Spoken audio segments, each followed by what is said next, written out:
Hi guys, and welcome back to the Mighty Blues. My name is of course Cameron, and welcome back today to another live stream. We are joined by Tom today as always, and we're going to sit down and talk about what else is there to talk about, the Everton managerial role and who's going to come in and who isn't going to come in, and specifically why we think, or certainly I think anyway, we'll get Tom's opinion on this, why Marcel Brands should really be sailing this ship in regards to recruitment in not just players but also managers as well, because I said it yesterday at the start of yesterday's live stream when we talked about all of the names that have been thrown in the hat so far. I said Marcel Brands is the director of football, and it's about time that he started to, he's allowed to direct the football at the club. And I know he's not everybody's cup of tea, and I know that some fans don't like what he's done so far, and some fans don't think he's done a good enough job. But the reality of the situation is with Marcel Brands is he's been here for 3 years and he's been given a new 3-year contract, so the club simply have to back him now. They have to get behind him, they have to trust his decision making, and he has to be able to bring in a manager that he believes he can work with on transfers, and also is the right manager to take the club forward, because that's what Marcel Brands is here for. He is here to drive the ship forward. He's the boss, he's the captain, El Capitan, in regards to footballing decisions anyway. And people like Farhad Mashiri, Bill Kenwright and other people on the board should just sort of stand back and make every other decision in regards to the business, because let's be honest, they're not really footballing people, and Marcel Brands is. So we'll get into that specifically in a little bit later on in the live stream. We're going to also talk about some candidates that Tom wants to throw in the hat and thinks that we should be potentially looking at. We'll have a little conversation about some of the candidates that are already in the hat that aren't really very exciting, let's put it that way. But before we get into any of that, Tom, before we get into the nitty gritty of the last sort of 24, 48 hours or so, it's been a bit of a whirlwind, hasn't it? And I know you just said off camera that you weren't really surprised that he left, but the fact that it happened just sort of all within the space of, like I said, 24 hours, it went from, I remember reading the rumour on Monday night in Spanish media and just thinking that makes me laugh, that's dead funny, they might want him, but he'd never go. He said 2 weeks ago he doesn't want to go, he's not interested, and we were all sort of going, yeah, nothing in that whatsoever. And then you go to bed, you wake up the next day, and all of a sudden within 16, 15 hours he's gone, and he's agreed to go to Real Madrid, and Everton are scanning around looking for a new replacement and a new manager. So it's been a little bit of a mad couple of days, hasn't it, mate? Yeah, I mean when it first broke, like you said, I weren't that naive to think that he weren't on the shortlist. He's obviously going to be on the shortlist. Yeah. But I thought there was going to be too many other managers in front of him before the Real Madrid actually got to Carlo Ancelotti. But once the jobs got offered to him, I think it was straightforward for him, really. Like I said to you, it sort of stunk of trying to just get out very quickly out of a situation where I don't really think he thought it was going to be an easy job and a bit of a short-term job at Everton. I mean, we know this is I know people have said in the last 48 hours Everton had a project, but to me it needs a lot of building work to do. And at this stage in his career, is he up for being at a club with no success for 2 to 3 years before possibly being in that mix? It's an hard decision, and I think when Real Madrid, like you say, come into it, it's just straight away he's gone, hasn't he? And it felt like it was just dead quick, but I feel like it's been gone on for a few, maybe the last week or so with Everton and Carlo Ancelotti to try and sort this. So, and plus, I think it's come out now that he had there was no compensation fees because certain clubs come in for him and things like that. So it's something that should have been sort of thought of in the background as in term having as a contingency plan. But myself and probably Everton as well didn't expect it to be this summer. Yeah. So we've been sort of, I wouldn't say stabbed in the back, but blindsided, I'd say, more than stabbed in the back. Yeah, no, I agree. You're spot on. Like you said, there was a lot of rumours yesterday, and there will be stuff coming out over the next few days and weeks or so regarding the situation and how he managed to leave. And there was a lot of Blues on Tuesday afternoon when it was happening saying, well, we'll have to get the 20-odd million to pay him out of his contract and this, that and the other. But there was a rumour yesterday, like you said, that stated that there was a clause in his contract that said that if certain clubs were to come in for him, he'd be able to leave, without any compensation and without any issue, really. And that was why he was able to just make his decision and go as easy as it seemed it was. And I suppose you could say, in hindsight, we could criticise the club now for having that clause in the contract, but would we have had Carlo Ancelotti in the first place if that clause wasn't in there? Would he have signed for Everton on the basis that he couldn't just leave when and where he wanted if the opportunity arose? And like you said, I agree with you that I don't think it was as instant and it was as, just happened there and then as it seemed to all of us fans. Obviously, to us as a fan base, it was very much just, happening right there in front of our eyes, and within the space of 10, 12 hours, we'd gone from having a world-class manager to having nobody, but I don't think that was the case. I think that there's probably people at the football club that maybe knew about this beforehand, and people at the football club who probably, again had the insight that maybe Carlo Ancelotti wasn't too happy at the end of the season and would have left if given the opportunity to. But again, it just leaves us in a situation now, doesn't it? We sat down the other day and said, that Everton need to go out and recruit the right players. Everton need to go out and bring in the right profiles of players, the right signings. Marcel Brands needs to be allowed to go and do that. And now we're here looking at the fact that Everton need to go out and bring in the right manager for the job as well, because ultimately, we're now without a manager to manage those players that Marcel Brands wants to bring in. So, listen, there's been a lot of names thrown in the hat over the last 24, 48 hours or so, mate. There's been, Nuno Espirito Santo, who if rumours and reports to be believed, he'll be the front runner. David Moyes apparently is up there as well. You've got various other names that are thrown in the hat, as I've seen Roberto Martinez, Frank Lampard, Sky even saying Marco Silva, which made me want to just absolutely just get off the planet and go and visit Mars or something. And then there's obviously certain managers that other fans are a little bit more excited about. Your Ten Hags, your Ralph Rangnick, who I don't think are as high in the list as some others, but they have been linked, which is a little bit more exciting than, let's be honest, Eddie Howe or David Moyes. What have you made of the list that seems to be going round, and the managers that Everton seem to be linked with at the moment? Nuno seems to be the front runner. Would you be happy with Nuno? And I suppose going further and further down that list, there's not many exciting names on it, is there? Let's be honest.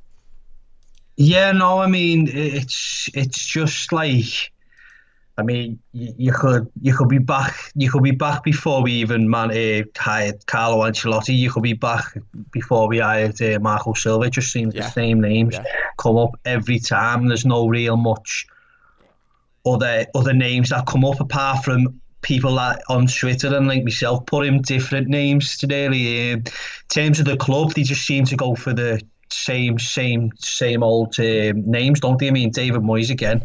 I think that's more so a certain board member's pick, really. He's been pushing for that for the last 2 years since Silva has been gone. Yeah. So yeah, I think that's the issue with Everton at the moment. Everyone's got a different opinion on that board, and they're not all in sync.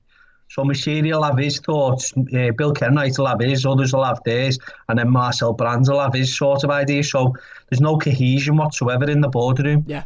So in terms of names, really, I mean, Nuno, I think, just seems obvious to just sort of put him, because he's not at Wolves. He's obviously been in the Premier League for the last 2 years. He's done good, in my opinion. Yeah, but like I've said to you, and like I've said to others and things like that, it's like it's just guesswork, really, because does anyone look at how these managers work and systems and styles and all that? Like, you've got to sort of look at the squad and think, does that suit Everton? Yeah. And like I say, a 3-5-2, if that's what he would go for, because that's predominantly his system that he used at Wolves, that just screams nightmares for me for the first year or so at Everton. I mean, I even think our most creative players in the likes of Luca Dean wouldn't fit that 3-5-2. Yeah. Because he isn't really that quick and things like that, and he's not a winger. they sort of used Adama Traore and Pedro Neto as like the wing backs. So where does Luca Dean come into that and things like that? Your head starts working them ways. I mean, he'd be all right, but he wouldn't be top of my list personally. Yeah, no, I agree. I said this yesterday when we were talking about the names. I said, look, there's a lot of positives to Nuno, and in the fact that he'd come in and he'd want to take over the project, and he's got that Premier League experience and he's something a little bit different. But there is negatives as well. I spoke about the fact that last season when, and I get that Wolves had a lot of injuries last season, and I know they did, and I know they lost the two strikers. One of them obviously they sold, and one in Jimenez who picked up a shocking injury. But when it sort of all seemed to go against them, they really, really struggled, and Nuno really struggled to get a tune out of that Wolves team, results-wise, goals-wise. They brought in a young 18-year-old lad for £30-odd million, who, on no disrespect to the lad, but I reckon I could do a better job up front. And it just all seemed to fall on top of Nuno, and it seemed like he couldn't deal with that. And look, if there's any team in the Premier League, and again, I'm not using this as an excuse for last season or any of the other previous seasons, but if there's any team in the Premier League that gets a ridiculous amount of injuries constantly week in, week out, it's Everton. So is Nuno, maybe if we had a full strength team, Nuno would maybe be able to do a great job tactically, but is he going to be able to do that type of job when we start picking up injuries, when Luca Dean has another injury which keeps him out for 2 or 3 months, when Seamus Coleman or whoever comes in at right back, hopefully a new right back, picks up an injury, or Dominic Calvert-Lewin up front. So there's a lot of talk about Nuno, of course. There's a lot of talk about some other candidates, which just, again, I absolutely give up on. If Eddie Howe's the Everton manager, I give up. I don't think David Moyes would come back. I just don't think he works under this current regime, but I agree. I think it's one certain board member who's trying to push that agenda to everybody else at the football club. I want to talk about Marcel Brands in a minute, mate, and his role in this, because I think he's got an important role in whether we like Marcel Brands or not, and everybody's got the different opinions on Marcel Brands and the players that he's brought in. We have to simply give him the responsibility, because that's what he's here for. Otherwise, if he's just there to give advice, then he may as well just be called an advisor. He's not a director of football if he's just there to say, I think you should go with this manager, and Machiri's going to go, let's give Eddie Howe 15 million a year. So he has to be the front runner in this, Marcel Brands. He has to be, like I said, sailing the ship. But before we get into that specifically, we will get in the comments in a moment as well, by the way. If you are enjoying, please do hit that like button. It only takes a second. If you are new as well, don't forget to subscribe to the channel. Loads of support on the channel recently, so I really do appreciate it. Couple of just to update everybody on what's currently going on, because I know people will want to be updated on the current situations of things. Not much has happened over the last 24 hours. Andrea Pirlo was thrown into the hat, which again I think is just a nonsense rumour from Italian media, which just won't ever come to any fruition.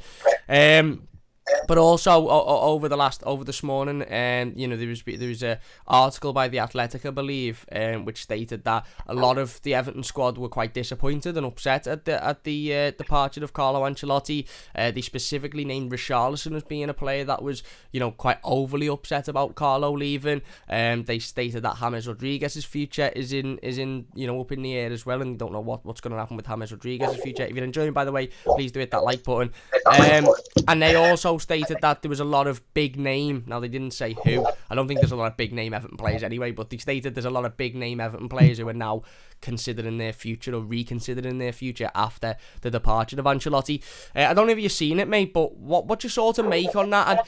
And I toss and turn with Richarlison constantly. I change my mind all the time. One minute I think he wants to leave and he doesn't want to be at the football club, and he comes out and he likes Carlo Ancelotti's post when he's joining Real Madrid and he seems overly upset. And the next minute I look and think he's just an overly emotional young lad who maybe sometimes is a little bit naive when liking posts that maybe you shouldn't really be liking, or doing things that maybe you think, oh, that sends out a bad impression. Do you sort of see it that way, or do you think Richarlison now is looking for a way out and maybe wants to leave the football club because of Ancelotti's departure? And I suppose, what did you make of the news that a lot of big name, whoever that may be, Everton players are now reconsidering their future? Do you sort of sit on the line of, if you don't want to be here, go, or do you think we should be trying to keep hold of our best players? Well, in terms of Richarlison, even reports come out last year that Ancelotti asked him to give him a year, didn't he? Mm-hmm.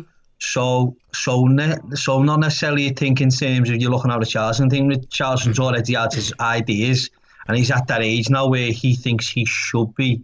And rightly so, he should be in Europe, whether it's Europa League or Champions League. Really, that's where he should be, shouldn't he? Absolutely. So, and that's the way he's going to think. I mean, in terms of trying to keep your big players, you don't come 10th and keep your big players, do you? So, good point. And over the course of Everton's last they haven't had Europe in the last 6 years, maybe more. Yeah, it's I think the last one was Martinez, wasn't it? Koeman. Koeman we played Ronald for a year, Koeman, didn't we? Yeah. Ronald Koeman, and we had to start in freaking June. Yeah. Yeah, that was a nice. That was it. Ruse and Borok, was it? We went to Split as well, didn't we? Good trip that. Yeah, I went to Split myself. It was a good little holiday. Yeah. Fantastic watch, but mate, it was when Sigurdsson Calvert-Lewin right wing. It was when Sigurdsson scored that goal from the halfway line, and I was sat in the home end and jumped up and nearly got my head filled in by a load of Croatians. Well, that's all he's done since. Yeah. But anyway, I think in terms of big plays, and I wouldn't necessarily think Calvert-Lewin's looking at going.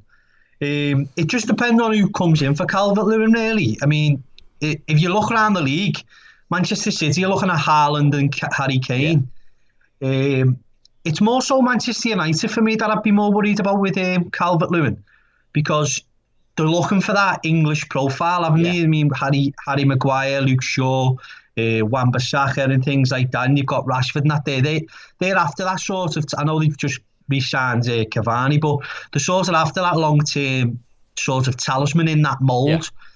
So I think obviously Calvert-Lewin will be on their list, but this season I wouldn't necessarily think he would be. I think Calvert-Lewin would be more a safe option to stay. I mean, you're obviously going to then look at James Rodriguez. It all depends on who will come in for James Rodriguez. I mean, is he now looking at a situation where he goes to the MLS or something like that and goes to into Miami for some, you know what I mean? But it also depends on whether he's got a clause in his contract to say if a certain team comes in for him, he can leave. Well, don't forget as well, he's only got a year left. Yeah, absolutely. So, I mean, it's not like Everton have really got a big. But I know they've got a clause in the contract where they can add a year to it. But I don't know whether that means in terms of appearances and all things like that. But James is obviously going to be on the list. And then after them three, after that, it's really who else would you be worried about that would leave? Yeah. I mean, apart from them three, for me, really, everyone else is on the transfer list or is open to at least an offer, in my opinion. I mean, you've got the likes of Fabian Delph and that who are obviously going to go. I mean, Mason Holgate, but now, Cam, the situation is now, though, we're thinking Mason Holgate should go, Delph, another manager could come in and go, well, I want to see a year off them and see what you think. That's the nightmare that we're going to deal with, aren't we? So we could come in and, like usual, Skilfy Sigurdsson to start every week, where he seems to do it with every manager.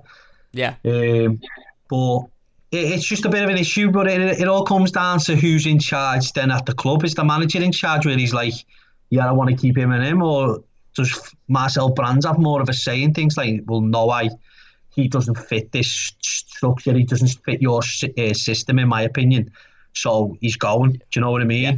No, I agree. I agree, and I think that's where you want Marcel Brands to have more power in terms of I don't everyone says we need a manager. I don't necessarily think we need a manager. I just think we need a very good head coach. Yeah, well, yeah, that's a really good point. I spoke about that myself yesterday. The difference between having a manager and a head coach. The difference between having somebody that can go into this current squad and rather than stand by a whiteboard in a changing room and go, you need to move there, you go there, while the players are obviously looking, going, I don't really understand that. Get on the actual pitch and start going, no, you need to be there, you need to make that run, you need to move there.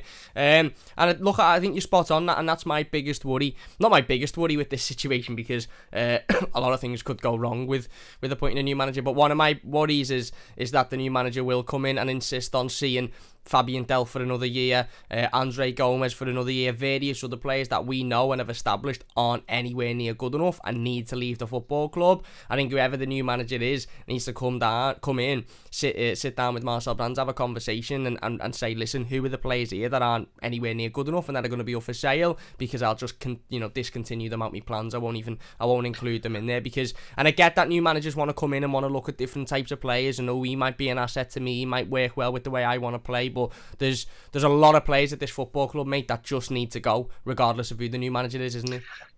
Well, this is the issue, in which I've spoke about with you many times on here. There's like, Everton haven't got an identity, Everton haven't got a system or a style in place where it's not like such a massive issue that Ancelotti goes. You can already have your recruitment in place already and have that ball rolling, and then finding a head coach who can fit that system and come in seamlessly. This is the issue, and that's the biggest issue that I found with Everton. Every time we get a new manager, every time you look at Everton's managers who are in the running, like Nuno, David Moyes, Eddie Howe, Duncan Ferguson and all things like this, they've all got different systems and different styles to football. So that's a massive concern, a massive issue for me.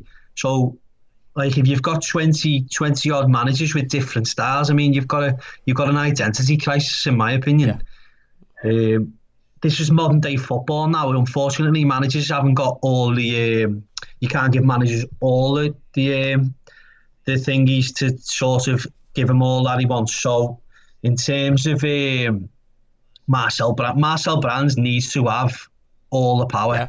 He has to have all the power, because we've looked at it, every manager's not stayed more than 18 months. It's gone at the days of David Moyes staying in a club for 5-6 years.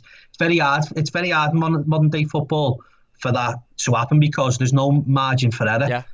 And it's all about short term, here and now, isn't it? And especially with the Premier League and the amount of money that's getting bounded about, and especially the conversations and sort of things you hear from Everton's board that they want Europe straight away, and there's no room for that for anything less. So it's a massive issue, but I hope this summer now, and like I said, I think this can get turned into a positive, where this is the chance where Everton can start putting things in place long term for where you've seen it with the academy. He's Marcel Brands got a lot of say now in the academy.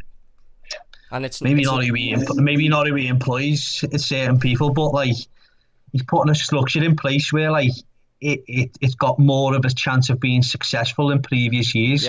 You just want him to start getting more of a chance in terms of trying to put a philosophy in place in the first team, because the academy and the first team are just so disconnected that it's untrue. Absolutely. I agree. And like you said, Marcel Brands has come in and he has had responsibility in the academy, and like you said, maybe not for certain staff working there, but the players now, you look at the under-23s and it's actually a squad of under-23s. In fact, it's a squad of under-18s, whereas 18 months ago, 12 months ago, you were having 24, 25-year-old players playing week in, week out for the under-23s, because they weren't anywhere near good enough to play for the first team. So no, I agree. Well, we will get into the Marcel Brands stuff in a second, because it's the topic of the live stream, it's the topic of the conversation. I spoke about it on Twitter yesterday, and a little bit at the start of the live stream, because I think it's a really important conversation to have. But before we do that, let's get into some of the live comments. Andrew says, morning Cam, totally agree with you, he should decide who it is and work together. I think Carlo wanted different players in that Brands wanted. Liam says, morning mate, is right Cam, Brands must be the man in charge of this. What's the point in him being there if he can't do what he's being brought in to do? The club baffles me sometimes. Matthew said, who will Marcel go with? Who should Marcel go with? Who do we want Marcel to go with? 3 very different questions. Dave says, why can't Brands has proved to be totally useless, or Obi Bernard Delph? Brands is the problem, we need to get rid of him. But again, like I said before, whatever we think on Marcel Brands, and everybody's entitled to their own opinion, and that's fine. Marcel Brands has made some bad decisions and he's made some good decisions, but the reality is the club have given him a new 3-year contract, so the club trust him, the club have put their faith in him, so it doesn't really, it does matter what we think, because we're the fans and we're the most important. But in this situation, in this conversation, Marcel Brands isn't leaving Everton Football Club. He's not getting sacked. He's not going. The club had the perfect opportunity to shake his hand this summer and go, thanks for your time, but we're going to move you on because we haven't been successful under you. But they didn't. They put their faith and trust in him and they give him a 3-year contract. Yeah. So we have to get behind him. Adam says, you okay, Cam? I'm not too bad, mate. Thank you. George says, Cam, I want the Leo manager, can work on a small budget and we'll have a good scouting network. I believe he's going to Nice, isn't he? I believe. Adam says, Galtier. Yeah. Yeah, he's got. I think about so is I think Campos, the director of football, was meant to go there. Don't know whether that's off now, but I know Galtier potentially is going to Nice. Okay, there you go. So maybe he's off the cards. Adam says we should bring Marco Silva back. I can't tell if you're being serious there, mate. Dennis says Macheri. That's a Liverpool fan. Dennis says Macheri needs to be patient and stop meddling. And then it says Richie gone. We just spoke about Richie again. We will do a live stream on Richie over the next coming days and weeks or so. Apparently Everton have tweeted about players leaving. King, Walcott, Balassi and Besic will leave the club when their contract expired at the end of the month. Everton have announced no real surprise. That's about like what, 100 million off the wage bill. Yeah, that's it. And there's no real surprise about that whatsoever. Sure. Someone just put in the comments Everton have tweeted about players leaving and I was like, what? Oh my. And then I realised it'll just be out of contract players, won't it? Source's clear identity and style of playing a long-term recruitment process to suit any manager we get won't get Europe with these players. No quick fix. Ralph Rangnick will be my choice. But we'll go into some specific choices a little bit later on in the stream. But let's talk about Marcel Brands in this situation because, like I said, I tweeted it yesterday. Marcel Brands is the director of football at Everton Football Club, and it's about time he is allowed to direct the football. He should absolutely be steering this ship. And whilst I get that old school football, you had a manager, you had a group of players, and then you typically had one board member or one chairman or one head of, one fellow with loads of money, and those sorts of two, the chairman and the manager work together to bring in the players on the pitch, i.e. David Moyes, Bill Kenwright, Everton 2002 to 2011, whatever it was. That's not how football works anymore. Football has changed. Football has evolved massively. Directors of football and directors, sport and directors, etc., etc. And these people are brought in ultimately to make the tough decisions for the members of the board. Farhad Mashiri, I like Farhad Mashiri, and he's come in and he's invested a lot of his own money into Everton Football Club, and he's put a lot of trust and belief into this football club. But let's be honest, he's done that. Yes, to see the football club succeed, and I'm not saying he doesn't want to see the football club succeed, but he's also done that because he believes he'll get out of it as well. He believes if he invests a heavy amount of money in it, he'll get a heavy amount of money out of it because it's a business for Farhad Mashiri, and as it should be, he's a businessman, he's not a footballing man. Now, Farhad Mashiri made a decision 3 years ago to bring in a director of football to make all of the footballing decisions for him, to put that trust and to pay him a lot of money. I don't know how much Marcel Brands is on, but I would assume it's millions a year. Pay him a lot of money to make those tough footballing decisions for him. Now, there's no point in Marcel Brands being there if Farhad Mashiri is going to override the decisions that he makes. Now, I know Farhad Mashiri is the one with all of the money and he's the one who's the majority shareholder and this, that and the other, but there's very little point in Marcel Brands being at the club if he's literally just going to be an advisor. I said this I was thinking while I was in the bath yesterday, Farhad Mashiri, some people could say, yeah, well, Marcel Brands has got a big part to play in the new manager's role. He's going to be advising Farhad Mashiri. Well, that advice could be Farhad Mashiri going to Marcel Brands going, I want to give 20 million a year to Eddie Howe, and Marcel Brands going, that's ridiculous. You could give 6 million a year to Ralph Rangnick or to Andre Villas-Boas or to Erik ten Hag, and they could come in and work with me and do a much better job. And Mashiri go, yeah, no, I'm giving 20 million a year to Eddie Howe. That would be Marcel Brands advising Mashiri, but it doesn't mean he's going to take that advice. That shouldn't be the situation. It should just be Mashiri saying to Brands, you find me a manager that comes in to suit this football club and move this football club forward, in the same way as that he brings the players in to do that as well. And I'm not saying that whoever the new manager is can't go to Marcel Brands and say, I think we should bring in this player and that player. But there's no reason as to why Marcel Brands can't sign players while we haven't got a manager, because he's got the profile of player that he wants to bring in. He knows the identity of player he wants to bring in. Me and Tom sat down last week and spoke about Ben Godfrey. Carlo Ancelotti had never watched Ben Godfrey before and Everton paid 20 million for him. Ben Godfrey would be here without Carlo Ancelotti. Ben Godfrey could have been here with no manager at the football club because he was completely 150% a Marcel Brands decision and a Marcel Brands signing. So we can be doing that now whilst we've got no manager. But in regards to the manager, Marcel Brands has to be steering this ship, doesn't he, mate? He has to be given that responsibility, whether we like him or not. And I like him.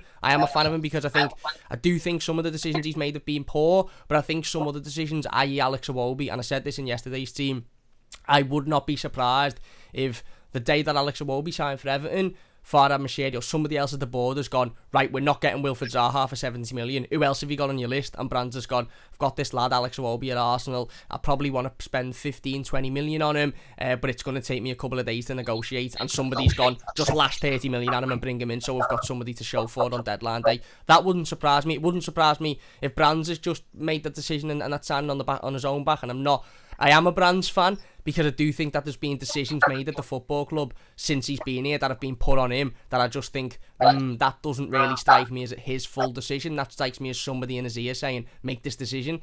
But regardless of all of that anyway and how we feel about him, he's got to be given the responsibility to run this sort of process, hasn't he, mate? And bring in the manager that he believes can bring that identity back to the football club and bring that way of playing. Because as you said, we shouldn't really be in this situation. We should be in a situation where we've already got our identity. We know how we play. We know the system we play. We know the style we play. We know what we are as a football club. And if one manager leaves, we just bring somebody else in to embody that. Yeah, I mean, on Marcel Brands, like, it's like, I mean, we've got like a small window really to like sort of have a look at what he's done. I mean, his first season, I think it was 2018, 2019, somewhere in it. Yeah. So, like, in terms of just going through, like, transfers-wise, I mean, he brought him to Charleston. Yeah. You'd say that was very good. Yerry Mina, I mean, I'd say good. I wouldn't say, like, very, very good because of terms of, like, injury-wise and things like that. He hasn't really been on the pitch, has he? But in terms of, like, an overall signing, you would say a good signing. Yeah. Luca Dean, another very good signing. I mean, he's probably one of the best left-backs in the Premier League, isn't he? Absolutely. And especially for in terms of paying 20 million for him. Absolutely. And then in terms of then you're looking down at, I mean, Kurt Zouma, I thought was a very shrewd loan signing. And then you've got Andre Gomez. Andre Gomez was alright, but it hasn't turned it. The issue then is next summer, isn't it? With Andre Gomez. And then you've got Bernard. So you got what, four out of six there? I mean, 1, 2, 3, 4, 5. Yeah, 4 out of 6 that have hit. Yeah. In a sort of and then when you got to look at it, go, that's 4 into a bad team. Yeah.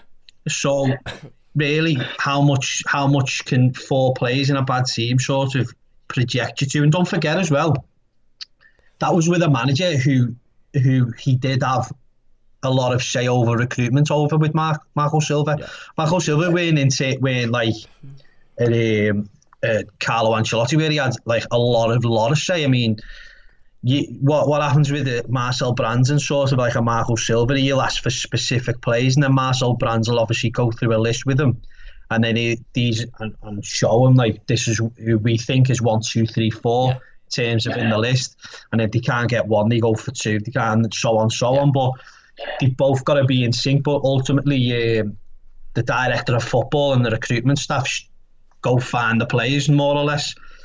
But then you go into the season after, and this is where I thought Marcel Brands was very lucky to keep his job, or not keep his job, but in terms of get that 3-year contract extension. I mean, I thought he was very naive in terms of what he'd done. I mean, unfortunately, Jean-Philippe Gbamin, I mean, it's been a disaster, and I wouldn't really use that as a stick to beat him. I mean, Fabian Delph was just... Yeah, Fabian Delph. But when Fabian Delph come in just to defend Marcel Brands, I remember just me personally, I don't know if anyone else, I remember thinking £8 million for a player with that experience, who's won league titles, who's been in those dressing rooms. I didn't think it was too bad of a signing when he come. Obviously, in hindsight, he's been shocking and it's been a complete waste of money. But I don't know how you felt when Fabian Delph come in, but I was just totally against it. I just didn't see, because what it was, it got given this spin where like, he's a leader, and I was like, why? Because he said a few things on a documentary. Yeah. Like, it didn't add up. Like, it just didn't make sense, and it didn't look like it went in terms of what we needed. I mean, you brought in Jean-Philippe Gbamin and you brought Andre Gomez. I know, but that season we lost Ghana, didn't we? Yeah. And that there's 2 major issues 6 years. One is not replacing Lukaku straight away, and the other one was not replacing Ghana. Yeah. They tried to replace Ghana with Gabam and Fabian Delph. They both failed miserably. So that's an issue. They never even brought in, like, with a striker-wise, they brought Rooney. Yeah. They brought Sandro Ramirez. They're the main issues. I mean, even when you're looking at likes of like Ross Barkley and like Gerrard Deulofeu, they weren't replaced properly. Yeah. So even before Marcel Brands, he's had to deal with a mess of players and an absolute mesh of them because of Koeman and what Walsh did, really. Yeah. But at this point now, I think we're getting to a point where like we're past the Walsh sort of era thing now. You've just heard then like Balassi and things that are going.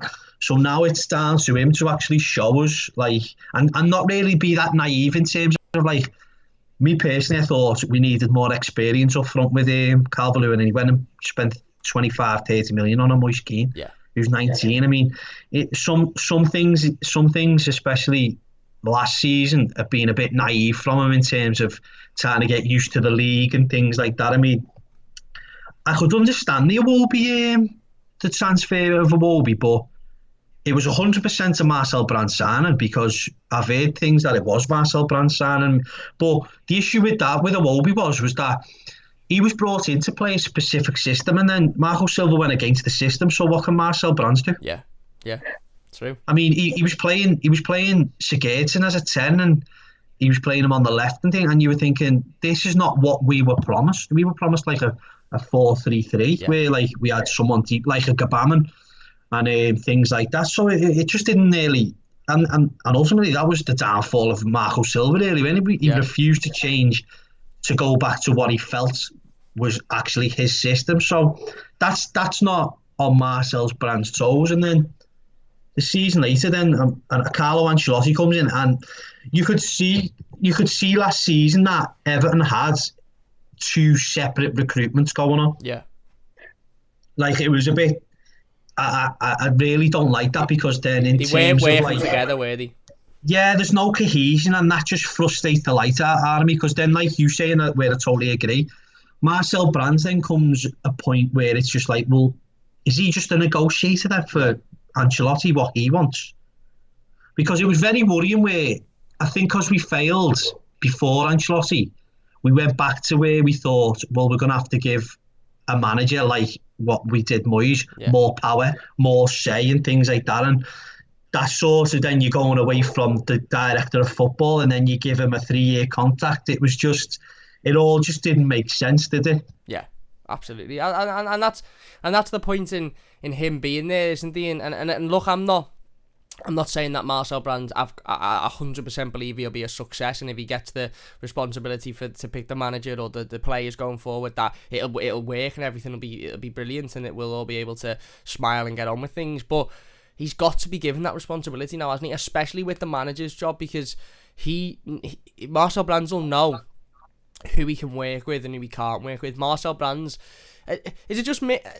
Do you agree? Do you think Marcel Brands has to be steering this ship? He has to be making all footballing decisions, not necessarily on the pitch, obviously. So I said this on Twitter, and someone said, well, why isn't he just a manager then? Because he's not a manager. I'm not saying Marcel Brands implements the tactics or sets the team up, but everything behind that, Marcel Brands has got to be deciding those things, hasn't he? Otherwise, what's the point in him being the director of football? And I used the example with Chelsea yesterday about them bringing in Kai Havertz and Timo Werner. Were them players brought in for Frank Lampard, or were them players brought in for Chelsea Football Club? And if Frank Lampard couldn't manage them, he'd go and he'd get replaced by somebody that could.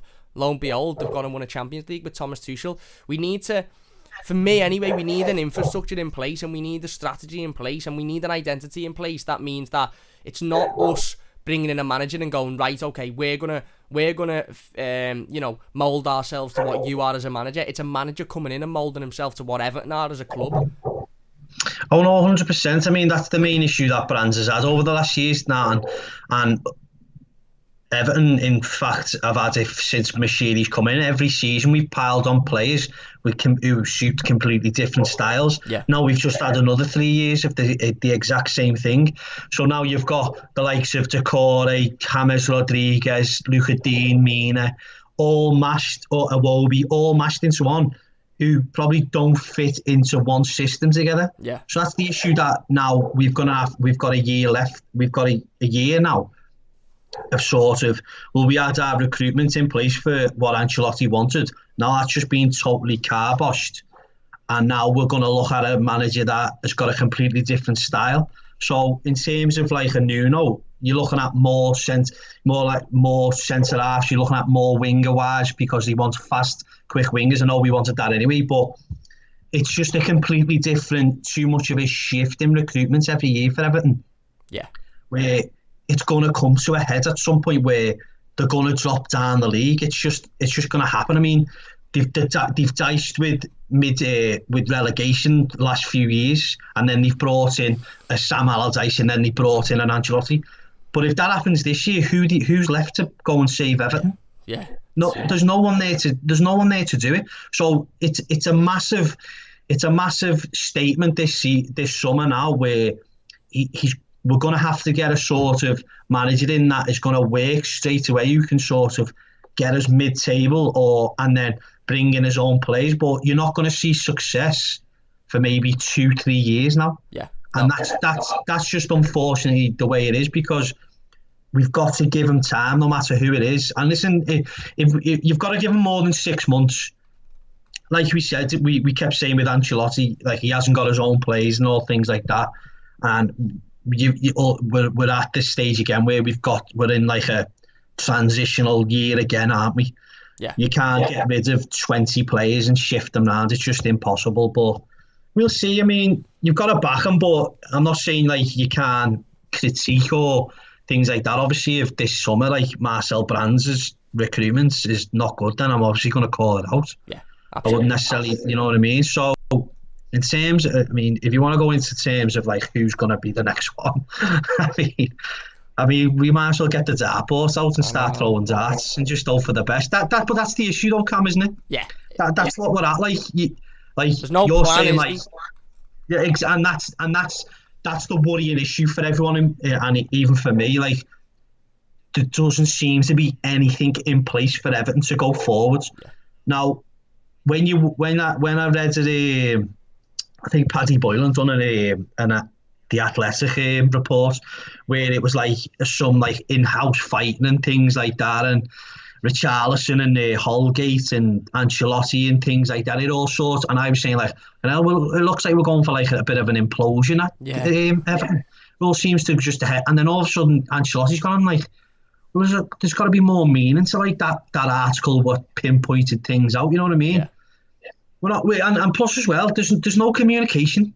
I'd love now, once if we do bring in a new manager, and let's just say, for example, where we're saying like Marcel Brands, like who does he want? Let's just say, like you've just said there, if Marcel Brands wants Eddie Howe, then I want Eddie Howe and Marcel Brands in front of a camera discussing what the plan is for the next 2-3 years. Yeah. It's just dead easy. And then that's where you start building the bridges towards fans to start getting behind like an Eddie Howe or someone like that. Yeah. No, absolutely. I agree completely. I think you're spot on. And like you said, you know, there is no communication. And look, at the moment, there's a lot of names on that list that it's mad, because it seems like every time a name's put on it, and Steve, by the way, has donated £5 to the stream. Thank you very much, Steve. Really appreciate that. He says, great channel, Cam. Really like your passion for the club and good to see Tom on. Always like his input. Is right, Steve. Thank you very much for that donation. We will get into the rest of the live comments shortly. And Swanan has donated to the stream as well. And he says, Everton needs a ruthless manager. Board should show some guts and go all out for Conte. Gerrard would be secondary. Gerrard it would never come to Everton, and Evertonians wouldn't want Steven Gerrard. Listen, that'd be a nightmare. He'd probably, in terms of his... If he wasn't Steven Gerrard, I think he'd be a good option, but he's Steven Gerrard, so he's not a good option. I don't even think you've got to look at it in terms of like what's he done. Like, so he's went to Rangers, so he's gone to a league where he's already only fighting one team. Yeah, true. So there's no pressure behind him. True. The only pressure is to beat Celtic. I mean, you've got to look at it in terms of like who's.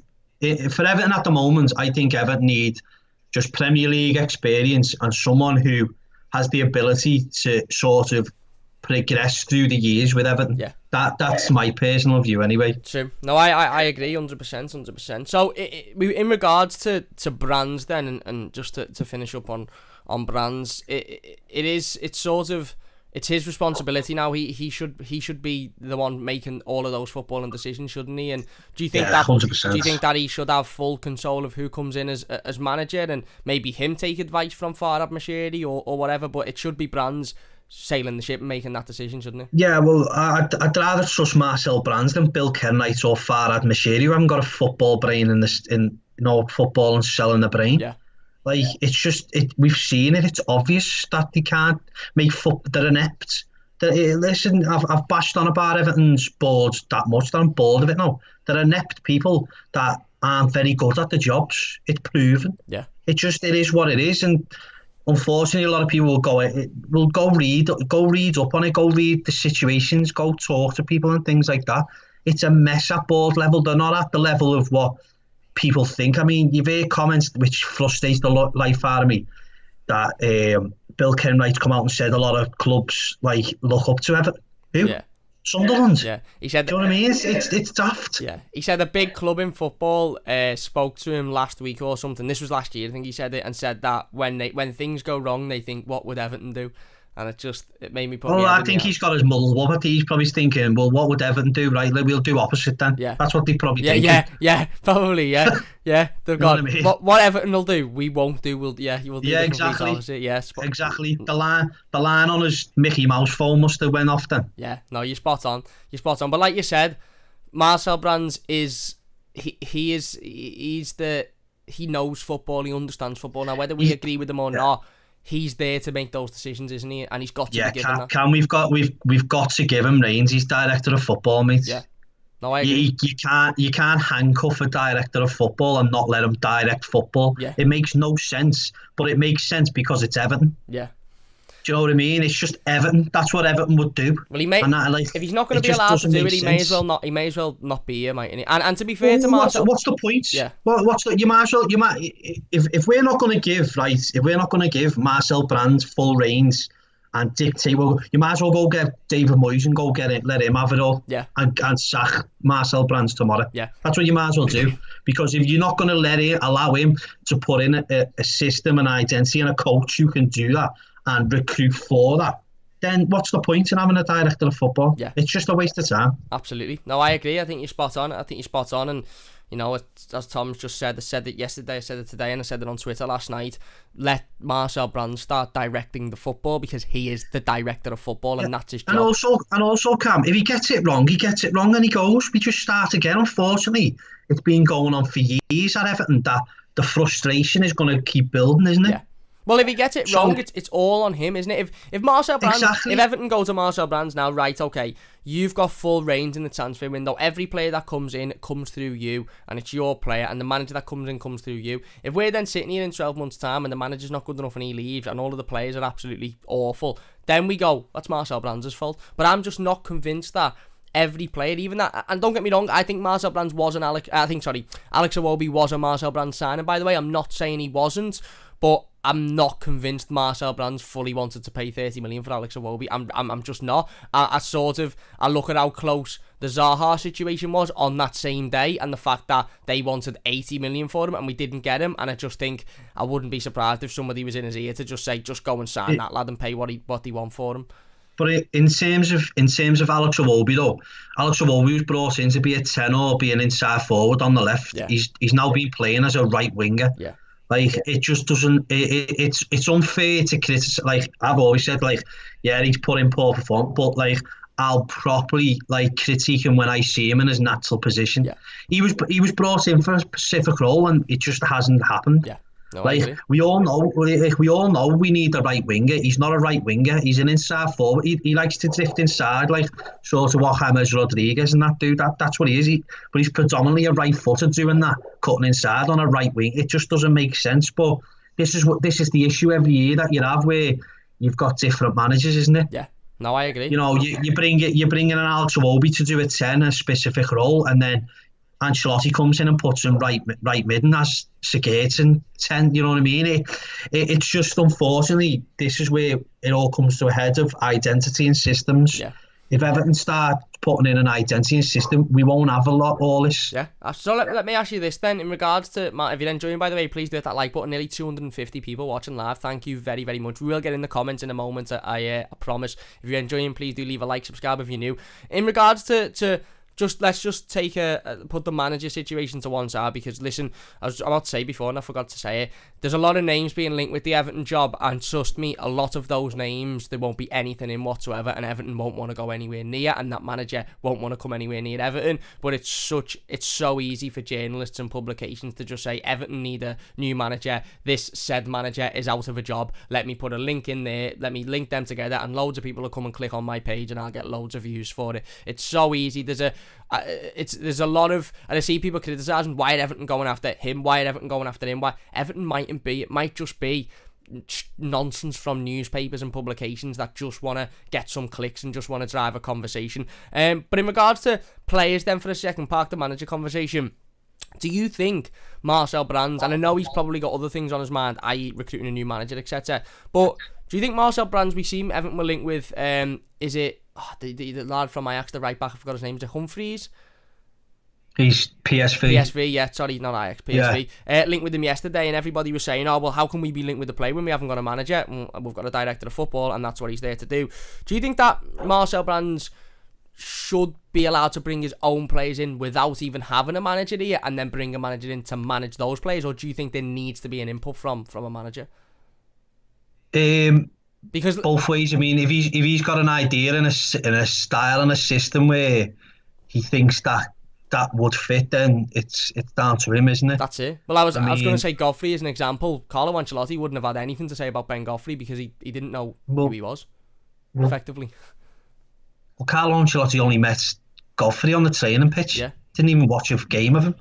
Exactly. Do you know what I mean? So, like, it's things like that. I mean, listen, in terms of that, there's got to be some cohesion where, like, yeah, but, like, the ultimate say has got to be the director of football. And if the manager doesn't like it, he goes. Yeah. It's simple as that.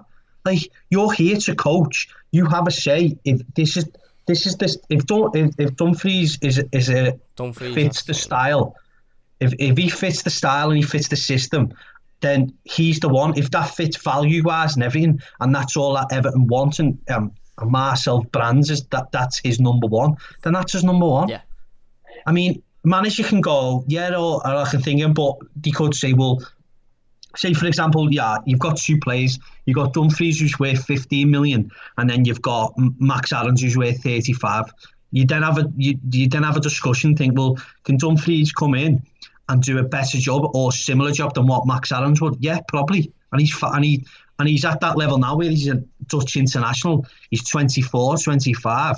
We've spoke about Dumfries as well on here, with Selleck and Emerson, and like, he wouldn't be my choice. He's like third, fourth choice, Dumfries. But if the value fits, if the value fits the productivity, then you get him. It's all a numbers game, isn't it? Yeah. This is what we're dealing with. People might think like, oh, Max Aarons comes in for don't worry about it, but you got to. I mean, if Everton have got 100 million, why on earth would you spend 35 million of that money going on a right back? I've said to you plenty of times, I wouldn't go near 30, 35 million price tags for right backs. Yeah. There's plenty out there, like Emerson has just gone back to Barcelona. He's probably going to be up for sale, or he stays for 20 million. Yeah. Do you know what I mean? Like Selleck at Lille, he's going to be around that 15, 20. But Dumfries is up where with them. The only issue is him. It's a bit more of a high risk because he's coming from the Eredivisie. Yeah. But going back to what your point was, Matt, if Matt, this is what I'm saying with identity and systems. If a system's in place, or he wants to put a system in place, then you can get the ball rolling in recruitment, can't you? Yeah, no, absolutely. I mean, listen, a manager could come in and not like Calvert-Lewin. Yeah. Do you know what I mean? It's just there's a lot of variables going in, and where I say and where I think I want Everton to go is more head coach than actual manager, and like the sort of Chelsea model where like you're bringing in a person to coach. Yeah, you might have a bit of a say, and you can have your opinion, but ultimately it's down to the club who they bring in. Yeah. No, yeah, I agree. And that's modern day football. No, I agree. I think you're spot on. I think you're absolutely spot on. Well, we'll get into some of the names that have been thrown about in a minute, and we'll get into some head coaches that you think yourself, Tom, would come in and do a good job at Everton Football Club. If you are enjoying, by the way, please do hit that like button. 261 people watching. If you could get to 100 likes, that would be great. If you're new, don't forget to subscribe. We'll get into the live comments then before we do go into that. Chairman of the board says I'm unsure that Nuno will be a good fit at Goodison. Yeah, I'm sort of 50-50 on him, to be honest with you. Simon says too many old players dominating our squad. Give the kids an opportunity and the older ones will work their arse off. Random Upload says I'd love to see Big Dunk as manager when time's right with Tim Cahill as assistant. I'd love that combination. Steve P says Duncan Ferguson, passion, fight, and will bring the connection back to the fans. I'll lash it about Duncan in a moment, mate. Philip says Nuno looks like a down and out. I don't know whether that means he looks like he's joining or he looks like he's not joining. RB Sheck says Antonio Conte is more suited than Everton than Spurs' formation works. He needs an owner who can spend, surprise, no one's pushing it. I don't think he'd come to Everton, mate. He wouldn't last 10 minutes here because he'd look at half of our squad and go, I'm getting off. Could you imagine him on the training pitch talking Italian to his friggin' assistant coach going, look at him pointing there, that Icelandic fella. I don't even think he'd get the Saki on. I think he'd go in, he'd go, I'm getting off, me. He wouldn't. It's just listen. The big name Hollywood thing, it's gone. Yeah. Like we've shown this with Ancelotti. They can get plucked from any time. Yeah. So Everton are at that stage yet where you ever need to go get like it was a massive thing like Thomas Tuchel. I scream to this day about that. Everton should have signed him. He was an up and coming progressive manager. To come to Everton as well. And one was desperate to get into and wanted to come, and we said no, so we're idiots. So go on, carry on with the thing while I rant. There you go. V says Nuno plays 3-4-3, not 3-5-2. Steve says agree, Cahill and Unsworth to support Ferguson. I don't want Unsworth anywhere near there. Keith has donated $20, I think that is, dollars, I think it is. He says, go in, follow the cup, that can go to the fund. There you go, yeah, there you go. That goes to the fund. He says EFC need an identity, leave Duncan in charge and let Brands get the players in. Getting an outside manager that doesn't get the football club won't fix issues. We have had too many systems and too many players that don't fit the identity. Thank you very much for the donation, Keith, really appreciate that. Saul says Conte would definitely be scrapping our midfield. I think he'd scrap everyone, to be honest. He'd scrap the players. The Gaming Services like the video, make people the good content. Cam, crazy times the club is going through. It certainly is. Thank you very much for the kind words, mate. Really do appreciate that. We'll go up, fly up the comments then and find some from the top. Loads of comments today. Thank you all very much. Calix says, well, we played well whenever we played them as a 10 in the first season. West Ham at home comes to mind, even though we only played there 2 or 3 times. I think there's a Liverpool fan in the comments having a little bit of a laugh. Don't know why he's here, but there you go. Nice one for the view, mate. I hope you've liked the stream. Subscribe if you're new. Steve P says Decore wasn't an Ancelotti fan and he'd never seen him play, didn't know anything about him and his quality. Same with Godfrey. Same with Ben Godfrey. Absolutely. Stephen Broughton says, what mercenaries will Everton sign this summer? Hopefully none. RW says Brands is on the board too. He is. Well, the Coutinho things have gone anyway, haven't they? There you go. Completely gone. Hopefully we'll stop getting linked with Isco now, which is a positive as well. Well, he wants to keep Isco in Real Madrid, doesn't he? So happy days. There you go, happy days for us. Happy days. And it will, hopefully, it'll see the end of all of these nonsense transfer rumours of players that just don't need to come into Everton because they wouldn't improve. Well, listen, you could set up a little WordPress and put anything else about Everton and you get views and clicks all the time and everyone will believe it. Yeah, spot on. You've got to sort of look for them people who like are in the know, like the Athletics. Greg O'Keefe's pretty good, Paddy Boylan's pretty good, but in terms of like who you speak to, I wouldn't really. I'd take every single newspaper as a pinch of salt. Yeah, same, absolutely. I agree. Until I see that official thing that comes out from Everton. Yep. I agree. I couldn't agree more, mate. I think you're spot on there. I think you're absolutely spot on. Adam says, Cam, do other videos after this one, after manager. We'll be doing loads more videos next week. We're going to talk specifically about different managers. Nuno, we're going to do a stream on. Might do a stream on Duncan Ferguson as well. And then we're going to do more streams on players, Ben Godfrey, Dominic Calvert-Lewin, etc. Because we still haven't really finished the season review. This all sort of happened at the wrong time, really. But there you go. Can't boss you all the videos have gone. That's it. I was thinking I'll do a boss stream about how good Ben Godfrey is and how good he's going to be under Ancelotti next season. And then that just flew into the void, didn't it? Matt says Robin Olsen is also returning to Roma. Yeah, well, we need a new keeper anyway, don't we, as a secondary. MA. I laugh my head off when when Ped put on thingy that he's got 5,000 Carlo Ancelotti shirts to get rid of. It's mad, isn't it? I'm still looking. I've had the thought over the last couple of days. I keep thinking, have I got anything on the channel Ancelotti, like any graphics or anything? Because I keep thinking I need to get rid. He's not here anymore. MAR. The only thing he's done is got us tent and cost us all money. Yeah, that's it. True. And even in a pandemic when we can't go to the game, he still cost us money.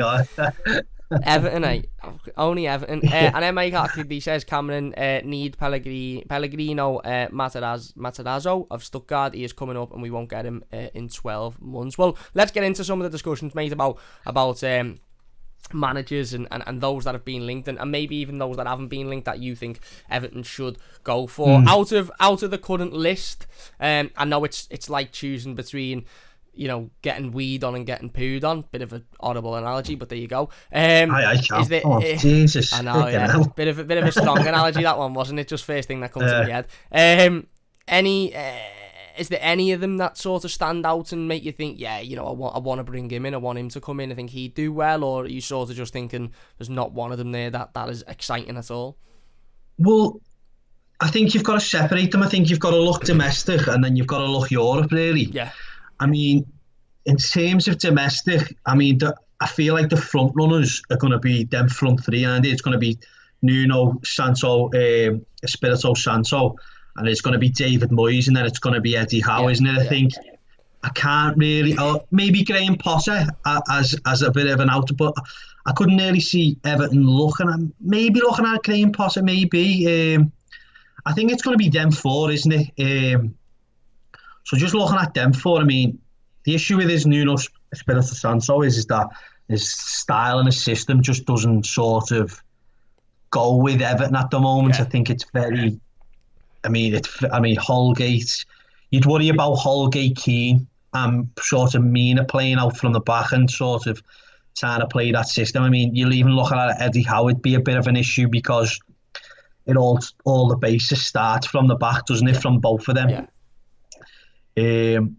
I mean, personally, out the two, I've looked at both of them, and I think, like I've said, I think Eddie Howe gets a bit of a bad rap. Really, I don't really know what he's done that's wrong. I mean, I put out the other day in terms of like stats wise and things like that. Yeah, it's a bit of a how can I say, like the goods, they're not like amazing, outstanding, but you've got to take into context like what he was dealing with. Yeah, absolutely. I mean, he was dealing with a championship team for 4 years and then all of a sudden switched it.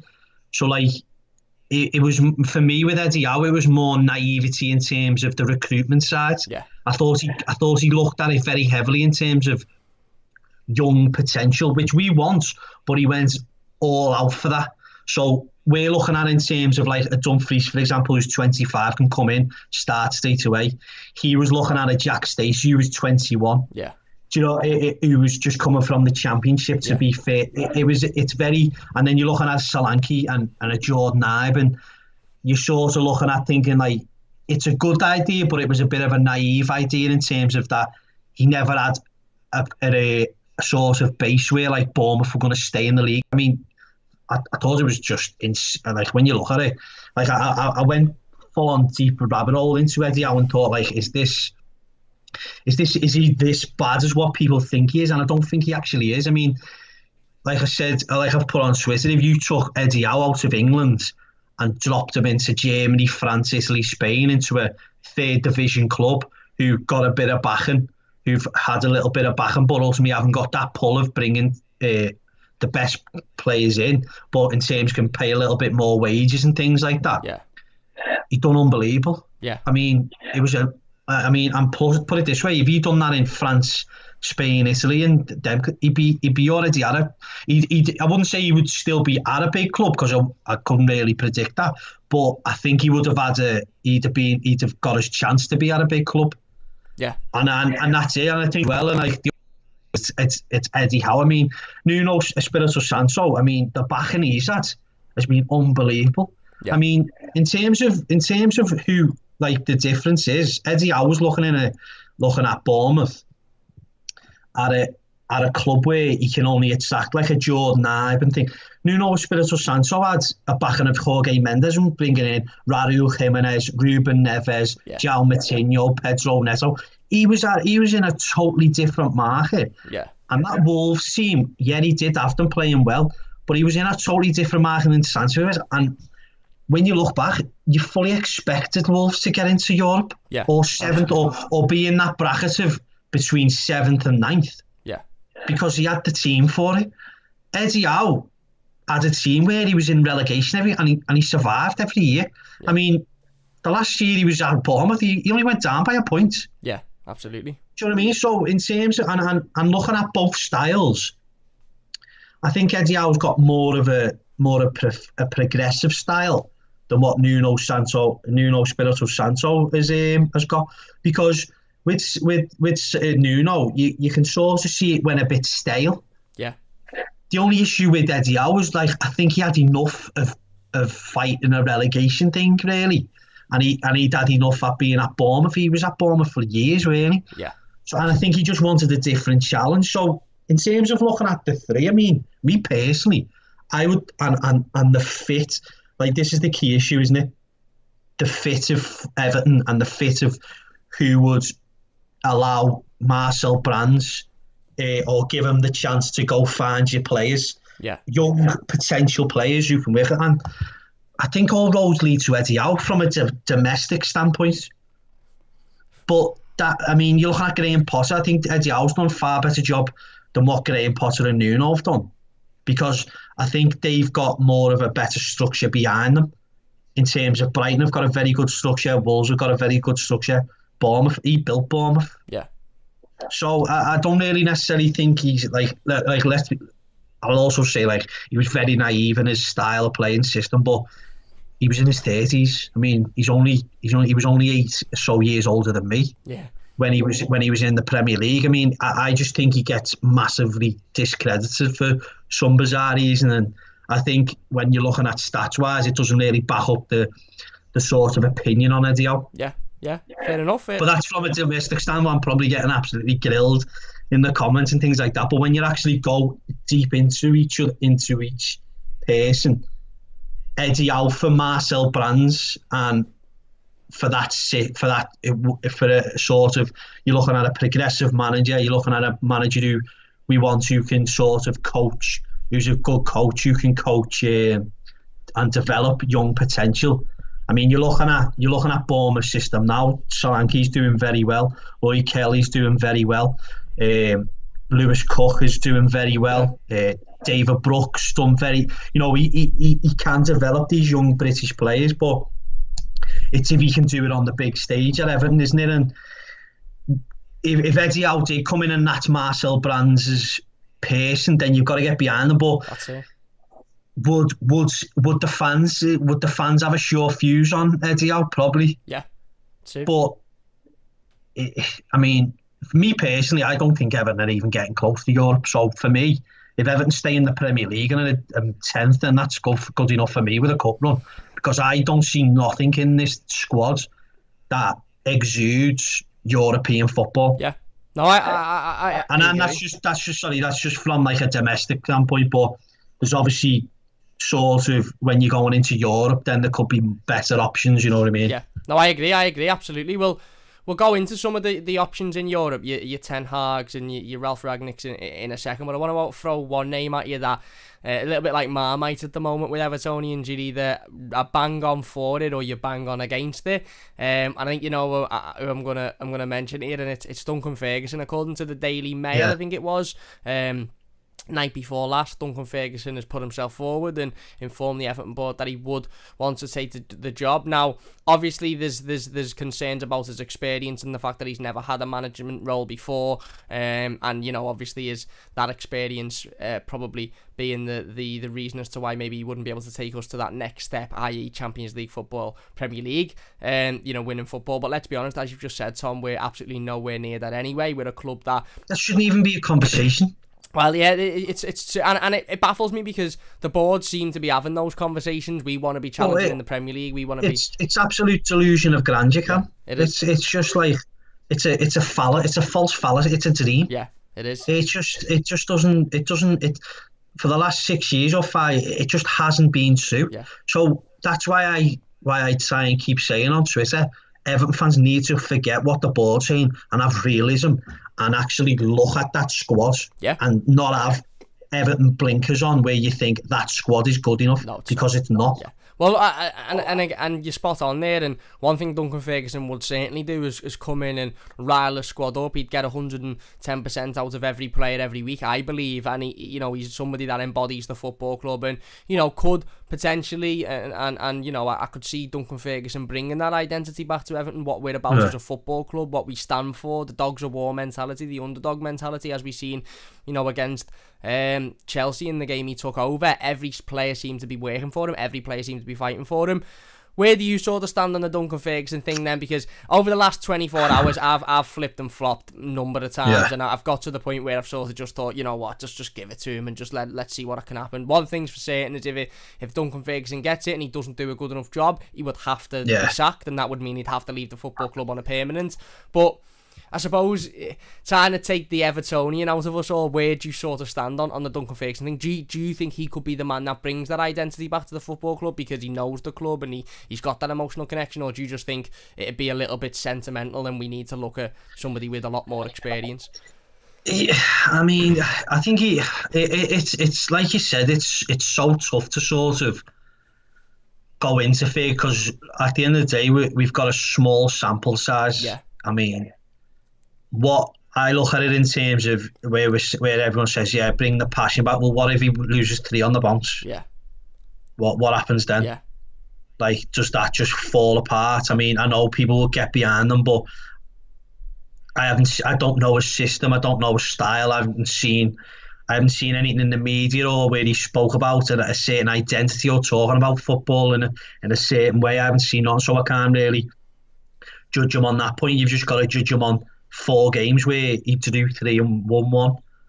He lost 1, drew 2 and won 1, didn't he? Beat Chelsea, but I know them 3 games with Chelsea, United, Arsenal, United, and Leicester. But when you look at the teams, it's totally a different situation now for Chelsea, Manchester United, and even Leicester. You look at the teams and they've totally transformed. I mean, Chelsea manager was Frank Lampard. Yeah. Now it's Thomas Tuchel. They've just won the Champions League. You know what I mean? You're going up again. The main issue is with Everton now is that you've sort of missed the boat with managers, in terms of everyone was doing all the manager merry-go-round, and all of a sudden Everton a week later, after it all happens, is sat there going, hold on a minute, we need a manager. Yeah. And now you're looking at terms of like Tottenham getting Conte probably. Liverpool are going to obviously improve under Klopp. Thomas Tuchel's going to improve. Chelsea again. Yeah. Manchester United come second. They're going to improve. City. You look at what Arteta done since Boxing Day. He was in the top 4 of results from Boxing Day. They're going to probably improve if he gets the right recruitment in. Leeds. Everton have got to then look at Leeds. Everton have got to then look behind the shoulder and look at a very good club who I like, and who doing it properly in terms of Aston Villa. Yeah. So there's a lot of runners and riders going into this summer now. And Everton have just lost the manager and looking at a whole different transition. So what are the expectations? So in terms of like expectation wise and things like that, we've just got to take a back seat and just think, let's put now a system where we can get behind someone. Let's say, for example, like you said there, like Ferguson comes in, does he what's his role in the club? How does he work with Marcel Brands? We don't know, do we? It's all guesswork really with Ferguson. Listen, I'd love it. The best situation is he comes in and it works. Yeah. And we're brilliant and things like that. But the issue with me, and this is where sentiment comes in, is where, for me personally, I'd hate it to go sour. Yeah. And I think a lot of people would understand it if it did go sour and that sort of relationship fractured. It wouldn't be nice, would it? No, it'd be horrible. Well, in regards to not really knowing much about Duncan Ferguson, and we don't, and everybody that I speak to that knows Duncan quite closely said he's got his own mind, and, you know, he was often that he'd disagree with Carlo Ancelotti and he'd try and, you know, say otherwise, and that he's actually a very experienced man, and he's not the Duncan Ferguson that he was when he played for Everton. He's actually a very, you know, clever, astute man who's got his own ideas, and also he's been a coach, the highest level coach that you can be, for a number of years now. I think he's got the UEFA Pro license or something like that. Do you think, and I'm not just saying this because I run an Everton fan channel, but do you think it might do Duncan Ferguson good to sit down maybe in front of a camera, maybe on a fan channel, or obviously he's been on Toffee TV before, go on there and have that conversation and say, look, this is what I can bring, this is what I can do, or just sort of just think that's something the club wouldn't allow, or, you know, let happen? No, I think the way Everton work, I think that would fracture the relationship and be a detriment to him, really, going to a fan channel and talking there. I mean, me personally, I wouldn't have no thingy, but I think in terms of if that was going to happen, it'd have to be on Everton. Yeah. It'd have to be on, like, Everton's platform, but Everton would not do that. I mean, could you imagine him coming out and saying that he wants this and everyone agreeing with him, and then Everton go sign Graham Potter? Yeah, true. It just be horrendous, wouldn't it? I mean, backs against the wall. I mean, I think if he didn't get the job and he's got to leave Everton, I'd love him then to come out and talk about it. Yeah. Because then he's got the opportunity to then do that. Yeah. And then we get more of an insight into Duncan Ferguson, the manager, rather than Duncan Ferguson, the player. Yeah, absolutely. But with me, we can all talk a good game, but you've got to put your actions into it, and we've got to see it. Yeah. And in football, you've got to see it. Spot on. Like, I watched the documentary, Alex Ferguson's documentary, brilliant, by the way, I'd go highly recommend it. And he went into management at Aberdeen, and he revolutionised Aberdeen and put in a determination to go beat Rangers. But he only got the Manchester United job because of what he'd done at Aberdeen. Yeah. You know, you can talk it and say like that, but that's why did Carlo Ancelotti get the Everton job? Because he was Champions League winner. You've got to have some substance behind you. Yeah. You just got to. I mean, or you just get given a chance like Mikel Arteta did.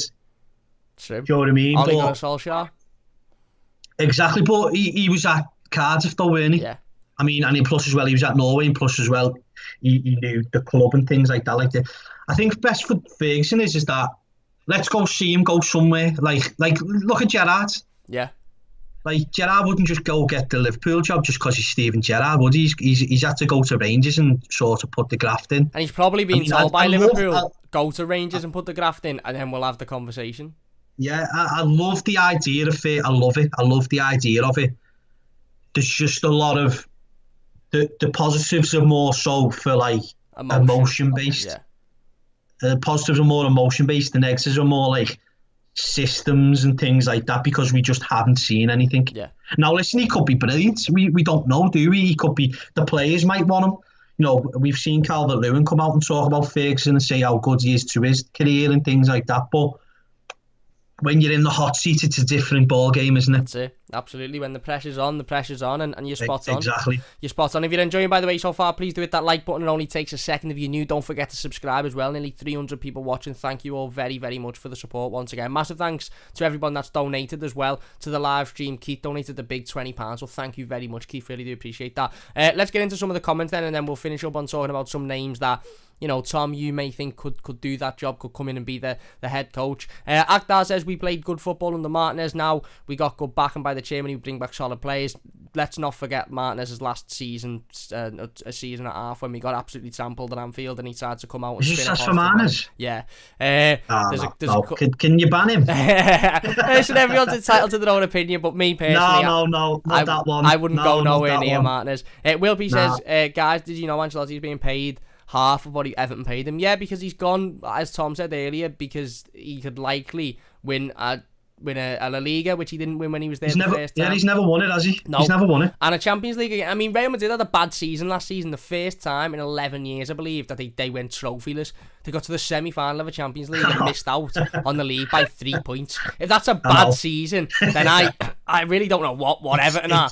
It's just a totally different ball game. Yeah. It is. But, you know what I mean? But he's gone there, hasn't he? Because like you said, I mean, I had this conversation with my dad the other day. I don't want to talk too much on Carlo because he's gone and he is what he is and he's gone. If you could share the stream as well if you're watching that, I mean a great deal. But I had this conversation with my dad and he said, well, Carlo Ancelotti's thinking, right, when I retire in 5-6 years time, whatever it might be, 2-3 years time, whatever it might be, I'm going and living in my house in Canada because he lives in Canada. That's where his house is. That's where his family are. Yeah. That's where he decided after he left, well, I don't even know when he decided, but he decided at some point that when he retires, that's where he wants to go and live out his life. And according to a lot of people that have visited Canada, that's not a bad choice. It's meant to be a lovely place, and it's dead calm, and it's dead soothing, and it suits what Carlo Ancelotti seems to say that he wants. I know he said a lot of things and lied about them, but and my dad said the other day, when Carlo Ancelotti goes and retires and goes and lives in this nice big house in Canada, how often is he going to visit Liverpool as a city? How often is he going to come and visit Crosby Beach? How often is he going to be around this area? So he's got a choice of, right, I can stay at Everton for 5 years, 4 years, and, you know, might win something, mightn't win something, and I could be a legend at Everton because I've dedicated that time, and maybe I've won an FA Cup or a Carabao Cup, maybe I've gotten them into challenging for Europe, whatever, and then I can go and live my life and retire in Canada, and every time I come back here, I'll be seen as a legend. Or I can go and win another Champions League at Real Madrid, which Everton aren't going to do in 4 years. Another league at Real Madrid, potentially, which Everton aren't going to do in 4 years. And then when I can retire, I've got another league and another Champions League. I'm a 4-time Champions League winner. I've won every one of Europe's top 5 leagues, which he hasn't done yet because he's missing out on La Liga. He's obviously looked at it and gone, yeah, I'll go and do that. This is a big opportunity. I'll go and do that. Everton's job is for a young man, a young up-and-coming progressive fella who wants to take his name to the next level. That's just what Everton needs, and to put in a graft and be fully committed. Like, I wouldn't say like he weren't committed, but I think he's got in and thought like this is just a monstrous job. Yeah, where like it's gonna be 3-4 years, and like let's be totally serious. Everton could have tarnished his career. Yeah, his legacy. It could have. That's the way he's probably looking at it.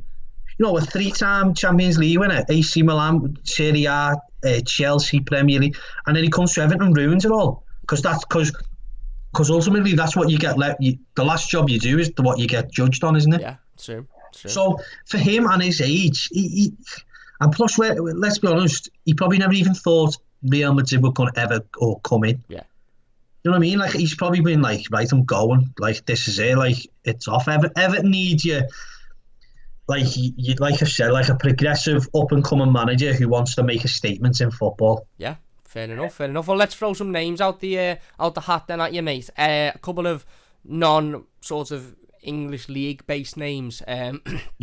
That have been in the hat over the last couple of days or so. Erik ten Hag has been one who's been thrown in there. Again, don't know whether it's just pure speculation from the media or whether there's actually something in there. Obviously, you've had Ralf Rangnick, former RB Leipzig manager. I believe he's also been a sporting director or director of football as well in his career. He's been thrown in there by a few journalists. You've had the Porto manager, I can never say how to say it. Is it Cohen Xiao? I can never pronounce his... Sergio Conceição, that's him, yeah. I can never pronounce his name. He's been... Just flowing them names. I was struggling the other month. I know, you see that? Tom's been on linguistic lessons and everything since the last team. He's flying them out.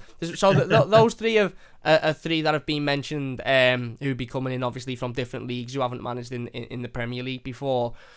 What do you think on those three, and is there any other names that you think Everton should be potentially looking at that could come in and be that head coach and take Everton to that next level?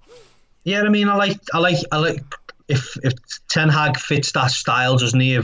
Or like the sort of hits all the bullet points what we were just speaking about, like progressive, young, hungry manager who's done very well at Ajax, but it's Ajax, you know what I mean? There's not very much competition in Eredivisie, and Ajax are always at the top. I mean, so he would be a risk, but then you've got to give him the time to like implement a system. Yeah, and. Like, I know, like a lot of things that come from Holland, they blow hot and cold, don't they? A lot cold more at Everton, with the likes of Klaassen and things like that. But no, he'd certainly fit a thing. I mean, but I definitely put him on the high risk thing in terms of can he fit in a system with his system into this squad straight away? Yeah. No, it'd be a hard watch at times with what we've got at this club at the moment. then you're going into Ralph Rangnick. I think it sounds good, but then when you look at it, like he was going to be he's a sporting director as well as a coach, and like is he going to start then undermining Marcel Brands? Yeah. Do you know, in terms of like that? I mean, it's just a bit like, as long as you knew he was the coach and things like that, but then you're going into Ancelotti mode, then we're gonna have two sides of recruitment possibly. Yeah, fair point. Do you know what I mean? So with Ralph Rangnick, yeah, I mean, he wouldn't be my option because I just think there's too much. There could be too much sort of unsettlement. Yeah. Do you know what I mean? Fair in enough. terms of that point of view. Who's next? Oh, Sergio Conceição. Yeah, I like Conceição, Porto manager again, isn't he? But like again, he's only done it in Portugal. Yeah, Porto have done very well in Champions League from what I've seen. Bit of a pragmatic manager, but I like Ruben Amorim from Sporting. Yeah, he was mentioned a couple of times in the stream yesterday in the comments. I mean, he'd be a risk, but I think he's going to be top draw, that lads. I mean, he goes into Sporting Lisbon off the back of 14 games at Braga and then goes and wins the league, where Sporting Lisbon are probably the third team in Portugal. Yeah. I think he's brilliant. I think he's just got a very good outlook on football as well when you look at his systems and things like that. Whether Everton would take that much of a bigger risk on Amorim, but listen, you could look at that and think like, well, it could possibly work with like a Ralph Rangnick or like a David Moyes or something for like 3 or 4 years, or Benitez being mentioned, hasn't he? But you could sort of look at it in the sense of like, well, right, yeah, let's just get stability for 2-3 years and then we can look at an Amorim. Do you know what I mean? Yeah. Or a Conceição or thing. But I think more so for me, I like I've mentioned to you, I mean, there's 2 names that I like from Europe who I think both would be a bit of risk, but he's been like is Andres Villas-Boas. I mean, I've watched Villas-Boas at Marseille and I think his system and his thing works perfectly for Everton now, like right away. I'd be very confident that we would not be in even close of relegation or anything with Villas-Boas. The only issue with Villas-Boas is that he's in terms of temperament and always having issues with boards in terms of recruitment and things like that. But he had that thing, didn't he, at Marseille in his press conference where he basically just said, I didn't want this lad, I don't know why we've signed him. Exactly. So like, it's more of a risk like that. But I mean, in terms of looking at what's the best fit for a squad right now, I think he's very good highly on my list. He's probably number 1 really. And then the next one's Fonseca, who we were looking at when he was at Shakhtar. Yeah. I think he went underwhelming at Roma, because when you look at who Roma are up against in Serie A with like who and the amount of money that was getting pumped into Serie A, I think he's done very well. I mean, in terms of he comes 7th. He comes 7th this season and then got let go for Jose Mourinho, which I don't really like that. I mean, it's a bit more of a negative than a positive getting replaced from. As in terms of looking at Roma's point of bringing in a Mourinho instead of keeping with Fonseca. Yeah. I mean, he's an upcoming manager. He plays football very well. I mean, I think in terms of Roma's look on, in terms of recruitment wise, it's very in touch with Everton. It just depends on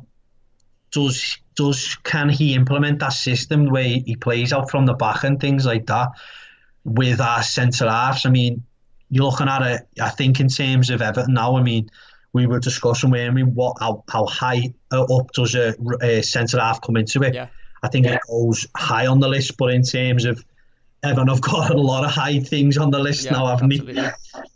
Especially if like Charleston goes and things like that, it's going to be an absolute sort of a very, very big summer for Marcel Brands if that happens, isn't it? Yeah.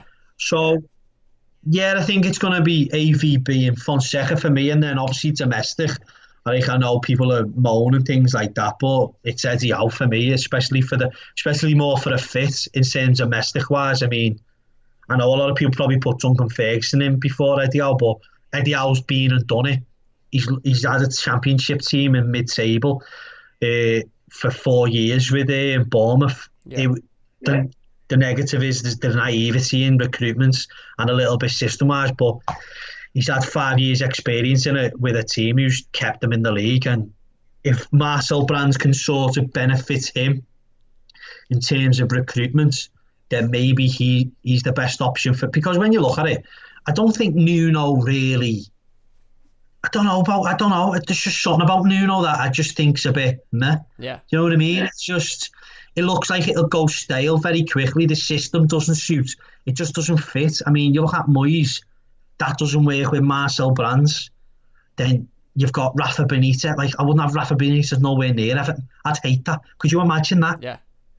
Like, not in terms of like, it'd just be like at Derby. Could you imagine Sky? Oh, mate.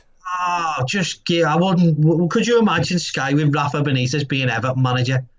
I mean, it'd just be all about him being at Liverpool. Yeah. Wouldn't it? Yeah, it would. You can just see it now. And I don't want to hear of that. Yeah. I do not want to hear of that. And then you're getting down to Potters and things like that. And I mean, no one's mentioned Frank Lampard, have they? No, well, No, he's been. it's strange. He was according to the Express, I think it was on Tuesday. He was one of the names that was mentioned by the Everton board, but doesn't seem to be anything other than just a name mentioned It's by the strange, Everton isn't board. it? Would you go for Frank Lampard? Would you? Yeah.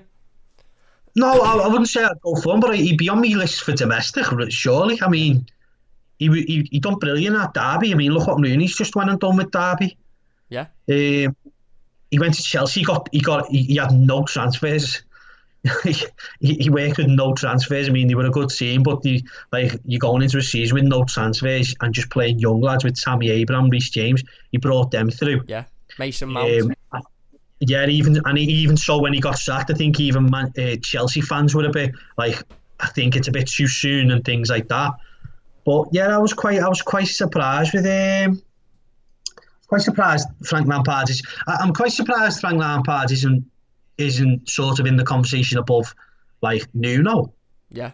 That was my take, but it's probably because he's English, isn't he? And sort of like I don't know. Maybe he wants a job down south with like Crystal Palace or someone. Yeah, probably more that isn't it? Is the Yeah, where he wants to base himself. Yeah, I just thought it was a bit strange. But he's been mentioned, but as we said earlier on, there's about 30,000 fellas. I mean, what was the applications? 40? Yeah, 40 applications, and that you'd could be love from. To be a fly. Yeah, you'd love to be a fly on the wall, wouldn't you? And have a look at that list. That's what I'm saying. It could be anyone from Nuno, Eddie Howe, David Moyes to John from County Road who thinks that he could get a tune out the players. Fair play to John. Yeah, to Pardew. Yeah. To Mike Bassett, is it? Get him in there. Yeah, that's what I'm saying. It's just like it's hit Everton in the back of the head, hasn't it? Because he's gone, and then it's like, well, who's available? Yeah. Like, I'm surprised. Like Scott Parker weren't even mentioned. Like, you know what I mean? Like even so, like I know we're mentioning like young progressive managers, but like Sean Dyche just never get a say, does he? No. I know Owen Parks was pushing for Sean Dyche. I was speaking to him yesterday, and he was. I like what he's done at Burnley. I like what he's done at Burnley, and I like the fact that he could bring stability to Everton. But I don't know. I don't know. It's the same with like. Obviously, I'd have to go more in depth with how he's done with Burnley and things like that. Because I went in depth with Eddie Howe, and my sort of mind changed a little bit when I actually went and looked and I was watching. Thinking Bournemouth the other week from 2015-16 season, you know what I mean? Yeah. And seeing how they adapted there and went through the years. I might have to go to Sean Dyche. I'll probably be more willing to look at Sean Dyche than Nuno. Yeah. I don't know what it is with. I just don't think. Well, I just can't see the fit. I just can't see it. I think the point is, and Dennis has donated I think it's Australian dollars, is right, Dennis, to the live stream. Thank you very much, Dennis. Really appreciate that. He says Machete seems to be pushing Nuno. Why do you think he's doing that, Tom? I don't know. It's you know what it is? It's like the Marco Silva thing, isn't it? Yeah. It's like Marco Silva was sort of like built like he'd done an unbelievable job at Hull and he got relegated in this first season. he was at Watford for like 15 games. He done all right and then fell apart when he heard Everton rumours in, and I was like, I just don't see it. So like, I'd love to see who Nuno's agent is. Yeah.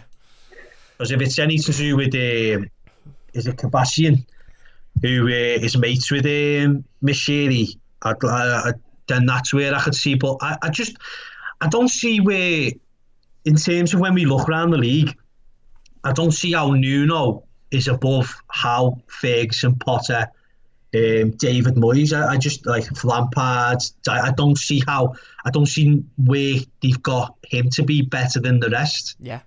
And plus as well, my main issue is the whole system doesn't fit, and then the recruitment is just a completely 360 on its head. Yeah. And I just don't like that idea of Everton doing so much in 1 year, where we've seen other teams do that, and then they fall off a cliff. Yeah.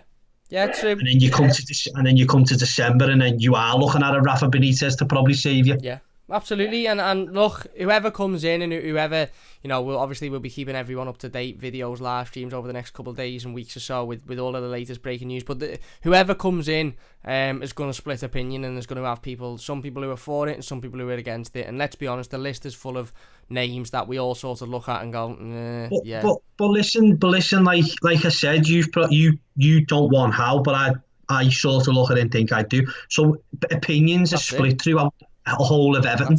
Now that's just full circle, isn't it? And it all comes down to identity. Yeah. If me and you knew a system and a style that Everton do, we might have a little bit of a difference in here, but we wouldn't have 20 different options, would we? True. We'd have 3 or 4 where we'd probably agree on or disagree on. Yeah. But at least it's a small sample size. True. And that's the main issue, and that's what Everton have got an identity crisis, and let's hope that Marcel Brands gets the support and the back, and that he can put in and implement that style that we want. Yeah, true.